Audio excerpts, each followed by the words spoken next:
because we're not getting any movement at all that way. Zero, we're getting nothing. Please subscribe to help you and your motorcycle perform better. We ordered rear cylinder master rebuild kit. We've got a return spring, we've got the piston and O-ring, and we have the new replacement rubber seal for here. This is what I call a cup seal, so it actually seats. You have to push down and pull up because that upper ledge is retained under a lip, and then we want to go ahead and take that out of the way. So you can see how it fits there. So that needs to come up and away. So now comes the fun part. In there is a tiny little C-clip which holds everything together.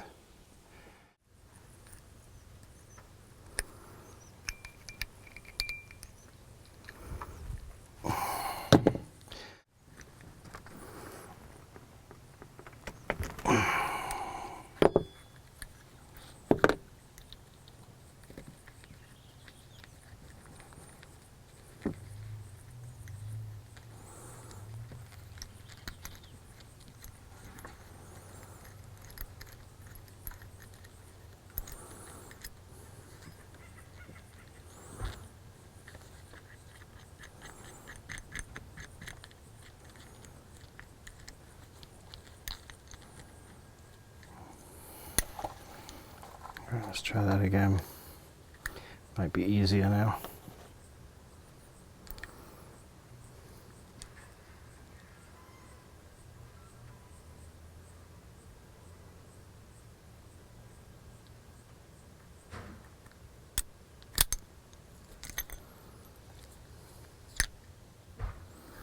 Yep. Okay.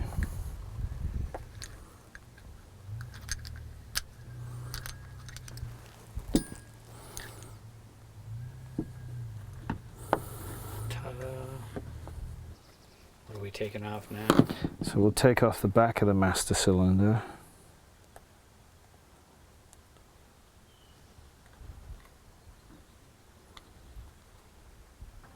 So there we have that. We have an O-ring.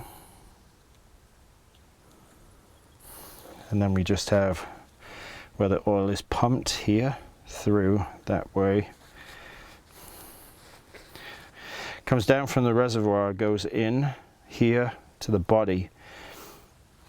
That ball semi-sphere pumps the oil that way, which pushes it through the line to go to the caliper. If this is actually frozen in here, because we're not getting any movement at all that way, zero, we're getting nothing.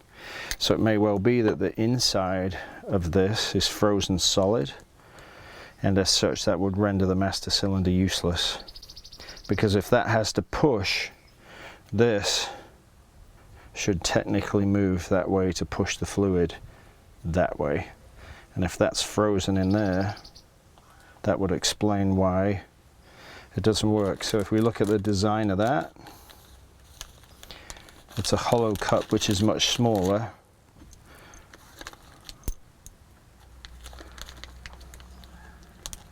That fits in.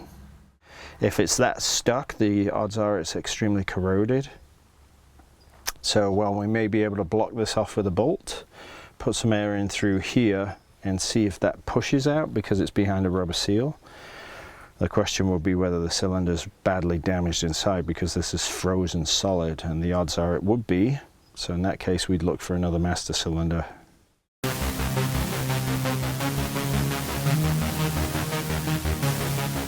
So we're going to see if we can blow that piece out.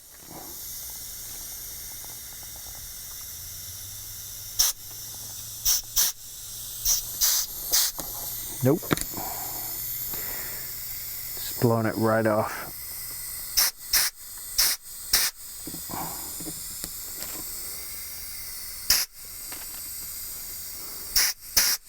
Nope, that ain't going. We've got a return spring, we've got the piston and O-ring, and we have the new replacement rubber.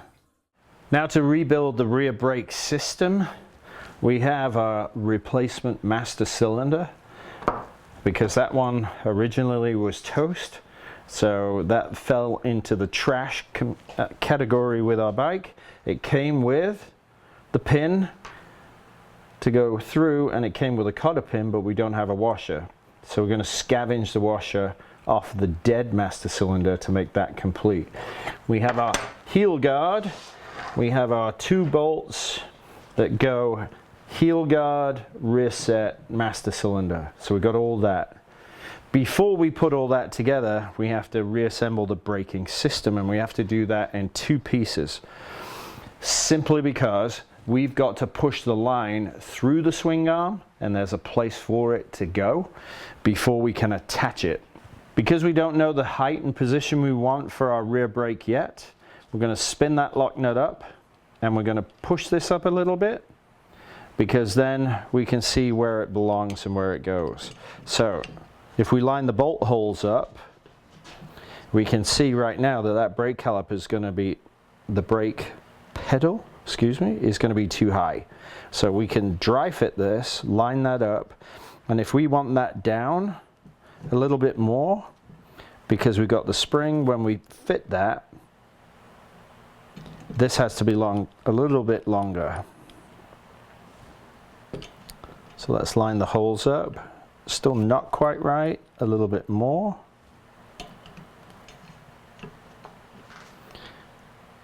Almost. So that means that this lever's got to go down to get to that hole, and obviously this has got to be extended for these bolts to fit. So that's roughly the position we want. We'll bring the lock nut down and just hand tighten it there so that this doesn't move. Locate, set it up, heel guard in place, bolt through, first bolt in.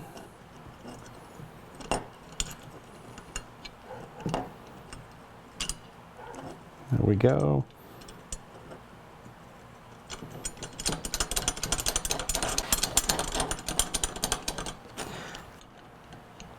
There it goes.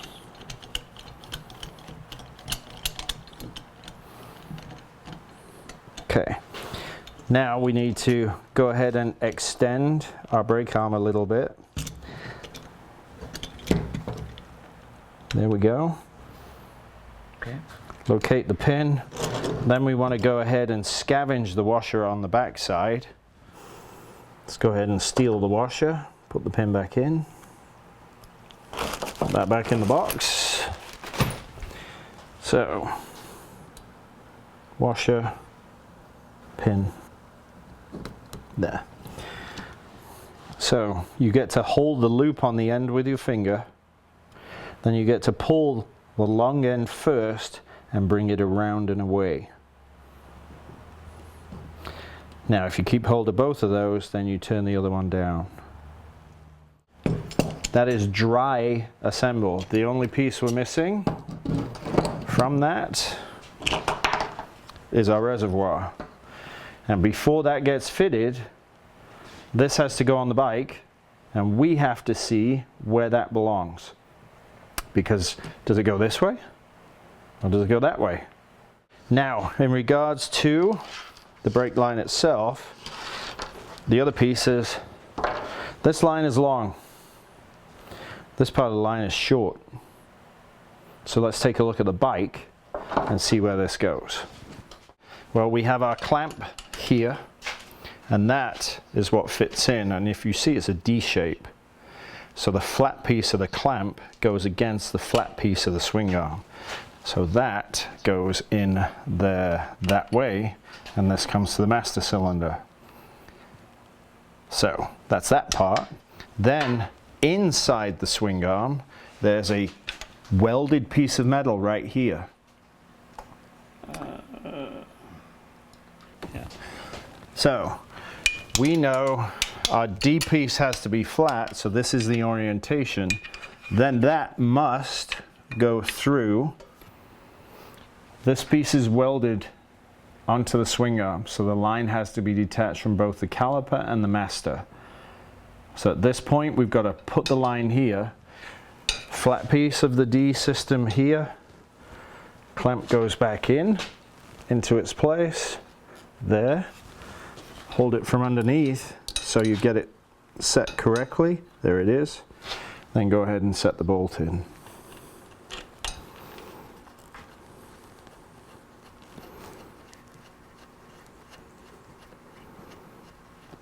Again, this is dry fit, so it's loose for now, but that's secure enough. We can see a locating dowel here. You can see the bolt hole threaded and the receiving hole for the dowel. So again, on that dry fit process, that's going to go in, that's going to sit in once we line it up correctly, there it is, and then our bolt is going to put that into position. Again, all dry fit. We got our wire, which is going to go under the tank, and we'll deal with that in a bit. But if we line this up, there's the 2 holes that we use the bolts to mount it to. Now if we look, that lines up perfectly with the spigot for the reservoir for the master cylinder, and then this lines up for our bolt hole, but it's low, so it has to go in there, and that's the way it's going to bolt up. Okay. So we know where everything lies, we know where everything goes.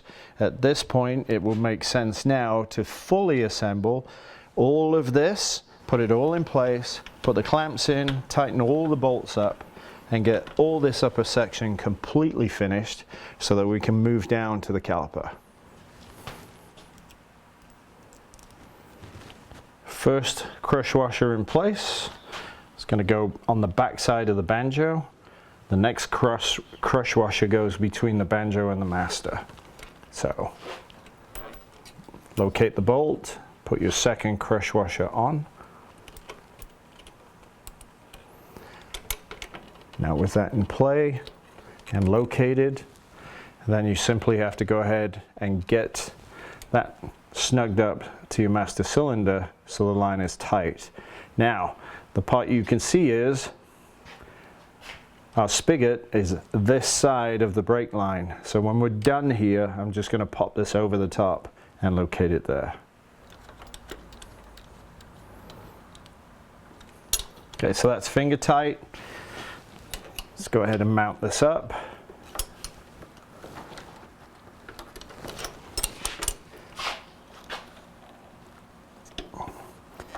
That sits on, and then we've got to bring our clip down eventually when we finish to put the clip onto there. Now, we don't have any brake pads in yet, so we need to get this located so then we can go ahead and get the brake line done correctly. So again, dry fit, nice and easy, just locating everything so it all makes sense. So that's located. Now this has to be fitted into place. Crush washer on the outside, then bolt, then crush washer again, and then install.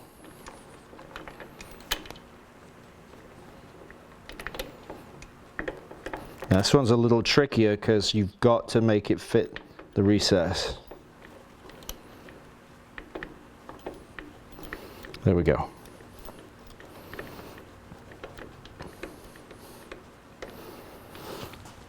In the tightening up process, the first thing to do is get your lines set and tighten both ends of the bolts connecting your brake line to the caliper itself and to the master cylinder on the other end, because those are the most important parts, and there is a torque value for that. Get your manual out, read the torque value, and torque it to spec. Well, our Trasho treasure bike is going to get brake pads to get started. Do we want super RJLs and top of the line brake pads right now? No. So we'll go ahead and put these on. We'll actually give them a test too. We know it mounts upside down, so we know that our brake pads are going to go in that way, as Mr. Williams gives us the disco nightclub look. So we know they have to go in this way, which is fine. Now the other side of that means our spring plate has to go in. Well, fortunately, Nissan decided to make that easy. So it's just a kid's jigsaw. On our pin, the threads are at this end. So our orientation is going to be that way. So next is to put the brake pads in. So one for each side. Again, keep your fingers off the pad material wherever possible. Let's bring our spring clip back up because it got trapped. There it is. So pad number 1 is in location. Let's set our pin through and capture that first one. There. Now we don't need to do much more beyond that. Our spring clip is there. Let's go ahead and set the pin in, but that was obviously too far. So we need that back so we can get our second pad in. Okay, obviously for the purpose of braking, you want to put the 2 friction sides together so they face each other. That way you don't make a mistake and have metal on metal.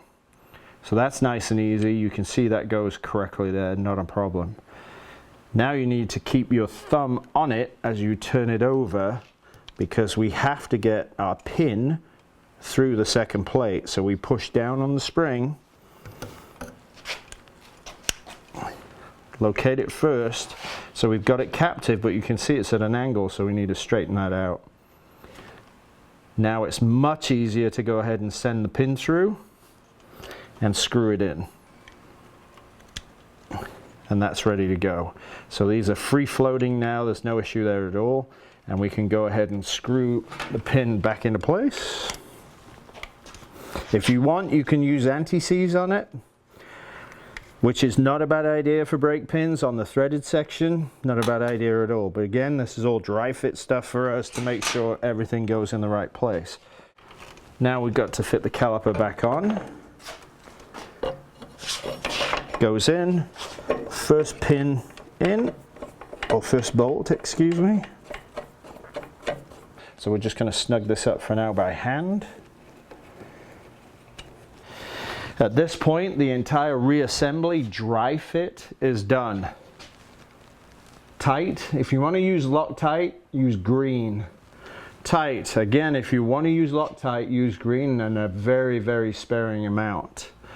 Our bolt is in up here, but we're going to pull this bolt out because we have to have the reservoir out of the way to put fluid in it, because right now there's no way to pour fluid into that. Our clip on the hose from the reservoir to the master is now in place and tight. Our clamp is not tight, so we need to go ahead and tighten that up.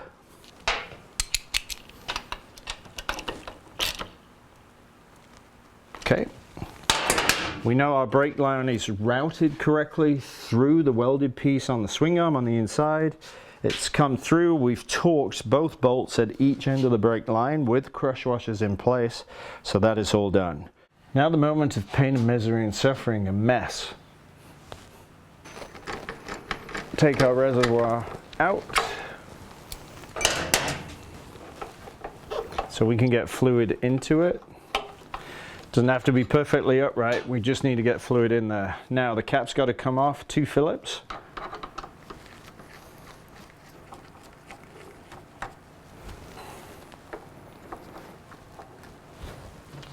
One.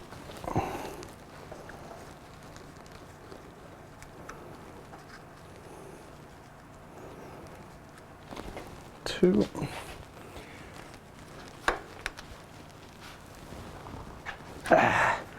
That's what I was worried about.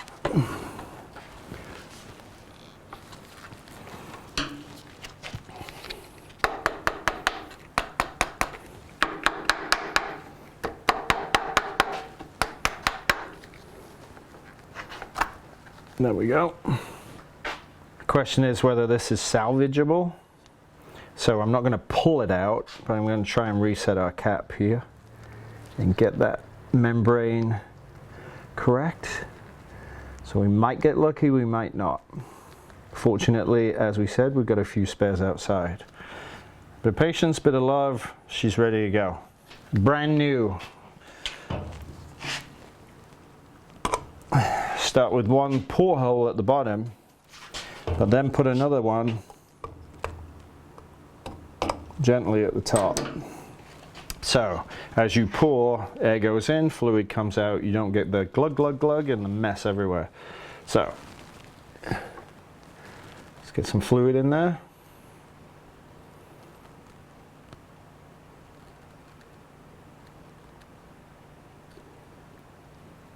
And then set that back.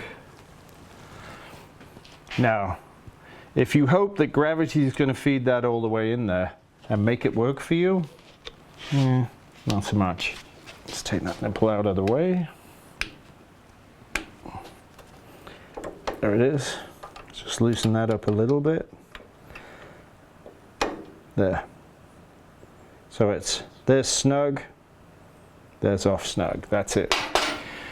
Now, as we pump, hopefully the air will come out this way and this will take fluid down. So again, you don't want to start smashing on that because it's going to throw fluid everywhere. So very carefully, watch the bubbles.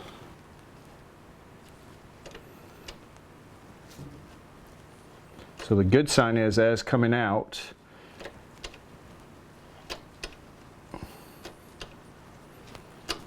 From the line, so the master is getting rid of the air.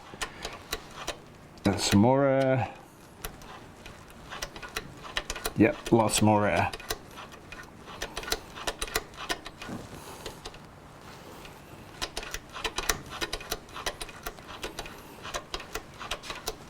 All right, now let's close the system up. Get this end tight. Let's see if we can get more air out. So pumping it is not bringing anything. Squeezing is not giving us anything either. And our level is settled. So we have our bleed bottle in place because we don't want brake fluid everywhere. Our 8mm combination and plenty of fluid in the top, release it on the bottom.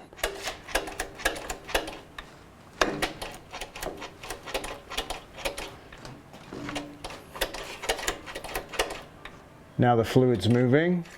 There we go. Now we got pressure.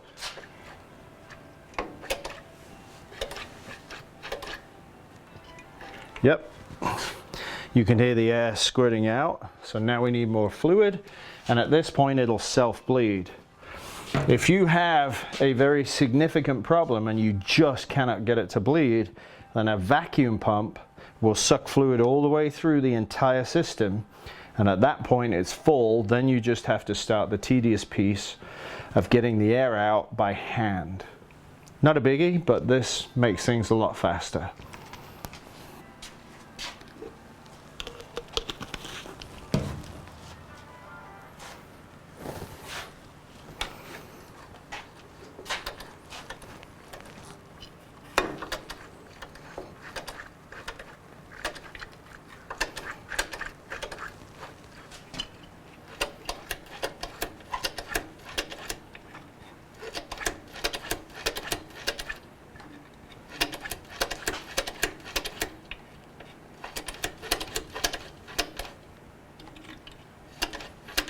So now we should see some fluid coming out. Maybe some air too. Because there's plenty of pressure on the pedal.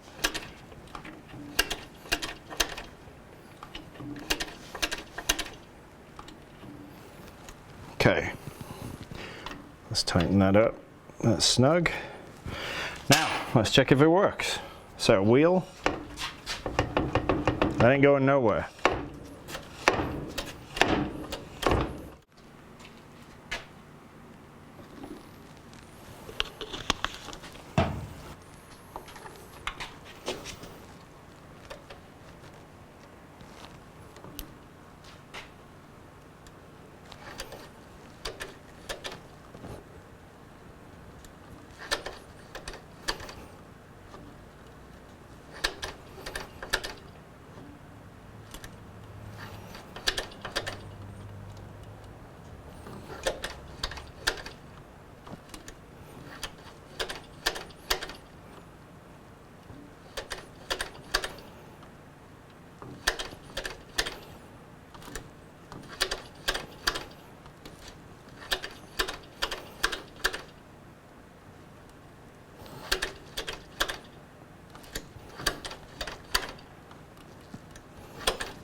Okay, done.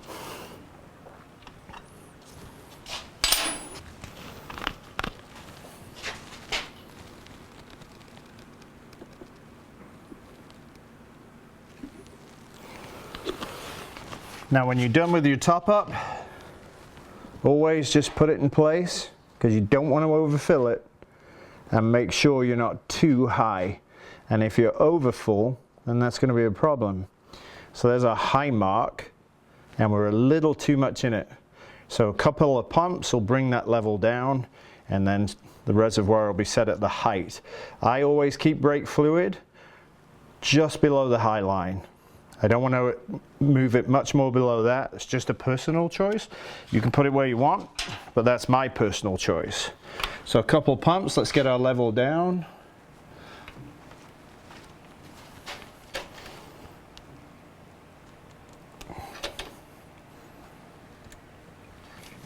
Let's check it again.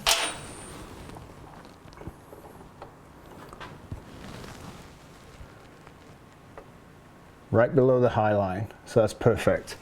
All right, reassemble everything, put it back together. Now when you pull the brake line bleed off, be very careful because it's full of fluid, so you always want to pull it down first and then up. Whatever you've got, hang on for a second, because it's slowly bleeding its way down the line. And then always make sure that this is captive so it doesn't leave fluid anywhere. And then the rest of the draining can continue.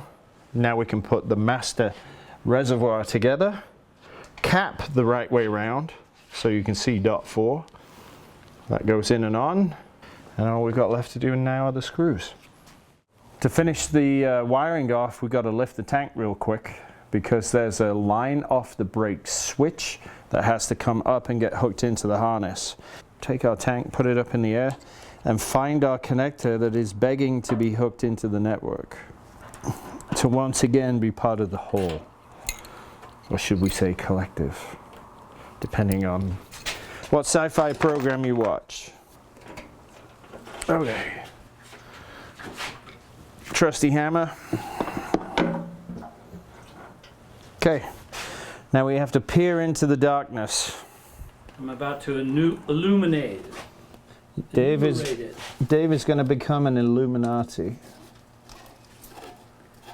Okay, so what we've got to look for is something that fits into that at present has nothing attached to it. So start at the back. Those are all connected, those are connected, those are connected. So looking at the length of the line, it's got to be somewhere in here. There's nothing over here that's open and free. All of that stuff's connected. So it might be buried in that little bundle of wires back there. And we may need to open that up, or what's down here? That's connected. That white one's connected. The wire coming up the motor is connected. Mystery. So is there something Okay, what is this? tied up in here? Oh, the TP switch. Yeah, we still got to put your TPS switch in. What the hell is that? See the bar that comes out from the throttle bodies? I just don't know where the switch is. Oh, you mean the wiring to plug it into? No, the switch. Oh, this switch. So there's nothing there. Is it up in here in the battery compartment? Nope, because you only have those two wires. That one and that one. But we have that one that's roaming free. We have a free bird. That wiring is correct. So that is a 2-point. And our battery wire is a 2-point, yes. So it should easily go together. That is the correct way around, I think. Yes. So that'll snap in underneath.